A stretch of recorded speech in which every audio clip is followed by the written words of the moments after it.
नमस्कार साथियों, आप सभी का स्वागत है मेरे YouTube channel the spiritual journey पर। साथियों, आज हम लेकर आए हैं जीवन बदल देने वाली कहानी। ध्यान से सुने और कृपया चैनल सब्सक्राइब कर लीजिए।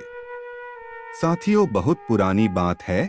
एक जंगल में एक गुरुकुल था जिसमें बहुत सारे बच्चे पढ़ने आते थे। एक बात की बात है, गुरुजी सभी विद्यार्थियों को पढ़ा रहे थे, मगर एक विद्यार्थी ऐसा था जिसे बार बार समझाने पर भी समझ में नहीं आ रहा था।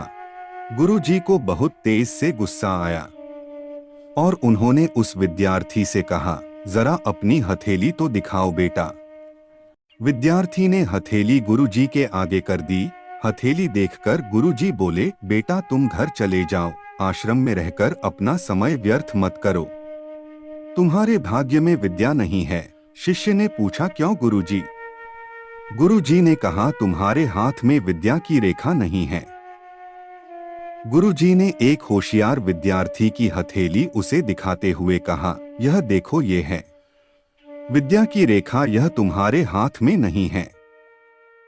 इसलिए तुम समय नष्ट ना करो और घर चले जाओ और वहां अपना कोई और काम देखो। यह सुनने के बाद उस विद्यार्थी ने अपने जेब से एक चाकू निकाला, जिसका प्रयोग वह रोज सुबह अपनी दातुन काटने के लिए करता था। उस चाकू से उसने अपनी हाथ में एक गहरी लकीर बना दी। हाथ में खून बहने लगा। तब वह गुरुजी से बोला, मैंने अपने हाथ में विद्या की रेखा बना ली है गुरुजी।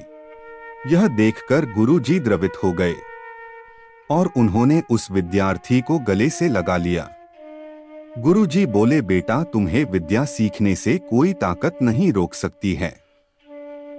दृढ़ निश्चय और परिश्रम हाथ की रेखाओं को ही बदल देती है। दोस्तों, वह विद्यार्थी आगे चलकर महर्षि पाणिनि के नाम से प्रसिद्ध हुए, जिसने विश्व प्रसिद्ध व्याकरण अष्टाध्यायी की रचना की है। इतनी सदियां बीत जाने के बाद भी आज 2700 वर्षों बाद भी विश्व की किसी भी भाषा में ऐसा उत्कृष्ट और पूर्ण व्याख्या का ग्रंथ अब तक नहीं बना। तो दोस्तों, इस कहानी की शिक्षा ये है कि लोग चाहे जो भी बोले, हम हर एक को गलत साबित करते हुए अपनी लगन और कठिन परिश्रम के दम पर जो चाहे वो सब कुछ हासिल कर सकते हैं।